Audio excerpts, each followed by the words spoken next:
এক ইহুদির কাছ থেকে রাসূল সাল্লাল্লাহু আলাইহি ওয়াসাল্লাম কিছু খাবার কিনলেন। কার কাছ থেকে কিনলেন? ইহুদের কাছ থেকে। সবাই বলেন কার কাছ থেকে?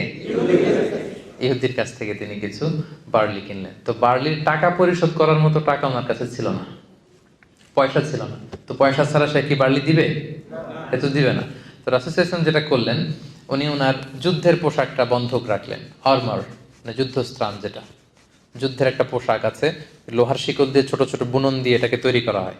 তো এটা পরে যুদ্ধে গেলে তীর মারলে তীর ঢোকে না, ছুরি মারলে ছুরি ঢোকে না। রাসূল সাল্লাল্লাহু আলাইহি ওয়াসাল্লাম এরকম একটা আর্মার ছিল। ওই যুদ্ধের পোশাকটা ওই ইহুদির কাছে তিনি মর্গেজ রাখলেন, বন্ধক। বললেন টাকা নাই, এটা রাখো, যেদিন টাকা দিতে পারবো ওদিন ছুটাই নেব। আমরা বন্ধক রাখি না অনেক জিনিস। তো রাসূল সাল্লাল্লাহু আলাইহি ওয়াসাল্লাম ইহুদির কাছ থেকে বার্লি কিনেছেন জামা বন্ধক রেখে। সুবহানাল্লাহ বলবেন না? দেখেন কি সুন্দর ফিনান্সিয়াল ট্রানজাকশন। এখন এগুলো আমরা জানি না।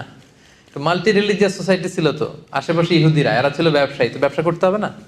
তার মানে এটা জায়েজ। তাদের সাথে স্বাভাবিক ব্যবসায়িক যে লেনদেন, টাকা ধার দেওয়া, ধার নেওয়া, বন্ধক রাখা, ঋণ নেওয়া, কিছু কেনা, তাদের কাছে বেচা, এটা জায়েজ।